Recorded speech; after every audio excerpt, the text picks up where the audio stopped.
Hello students, last video में हमने discuss किया था टॉपिक मैनेजर्स कमीशन। आज हम करेंगे उसका प्रैक्टिकल इलस्ट्रेशन नंबर 7। इस क्वेश्चन में क्या दिया हुआ आपको, ए और बी 2 पार्टनर्स हैं, 3:2 उनकी प्रॉफिट शेयरिंग रेशो है, कैपिटल्स हैं 5 लाख एंड 3 लाख रिस्पेक्टिवली।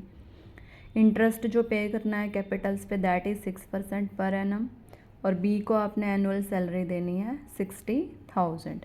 आपको पता है कि अगर हमने एनुअल सैलरी देनी होती है तो हमें किसी भी चीज़ से उसको मल्टीप्लाई नहीं करना होता, एज इट इज़ हमें अप्रोप्रिएशन में और कैपिटल अकाउंट में दिखाना होता है।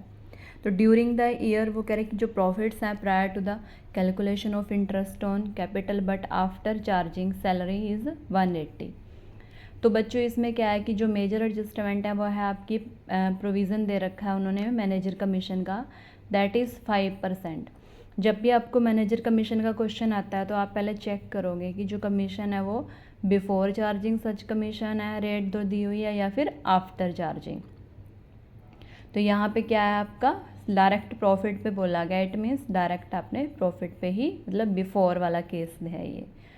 तो आपका जो यहाँ पे प्रॉफिट दिया हुआ है वो आफ्टर सैलरी दे रखा है 180,000, लेकिन हमने डिस्कस किया था पहले कि जो पार्टनर सैलरी होती है बच्चों वो क्या होती है, अप्रोप्रिएशन होती है, वो क्या होती है, चार्ज नहीं होती है। मतलब पहले हम चार्ज को पे करेंगे, जो कि यहाँ पे क्या है, मैनेजर कमीशन है। मैनेजर कमीशन आपका इस चैप्टर में एक मतलब कि काफ़ी इम्पॉर्टेंट चार्ज है प्रॉफिट पे। इसके लिए हमेशा ही आप profit and loss account prepare करोगे, वहाँ पे प्रॉफिट में सैलरी को ऐड बैक करेंगे हम 180 में, 60,000 को 240, देन आप पहले यहाँ पे मैनेजर को 5% कमीशन दोगे 240 टोटल प्रॉफिट पे, दैट इज़ 12,000 जब आप कैलकुलेट करोगे।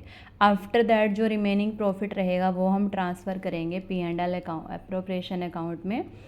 तो P&L अप्रोप्रिएशन अकाउंट बनाएंगे तो 228 प्रॉफिट जाएगा। आफ्टर दैट आप बी की सैलरी यहाँ पे और इंटरेस्ट ऑन कैपिटल लगा ही दोगे आप यहाँ 5 लाख पे 6% और 3 लाख पे 6%, दैट इज़ 30 एंड 18,000। तो जो आपका डिविजिबल प्रॉफिट बचेगा यहाँ पे, रिमेनिंग प्रॉफिट क्या होता है हमारा, डिविजिबल प्रॉफिट होता है, वो 3:2 में डिवाइड होगा।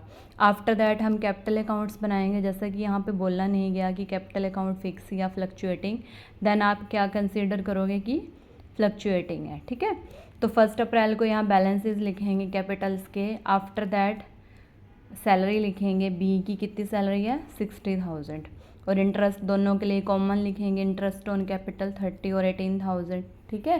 और P&L से जो प्रॉफिट लिखेंगे, तो आप यहाँ पे उसके बाद 31 मार्च को क्लोज़ करोगे अकाउंट्स को, तो हमारे जो बैलेंसेस हैं वो आ जाएंगे। Thanks for watching.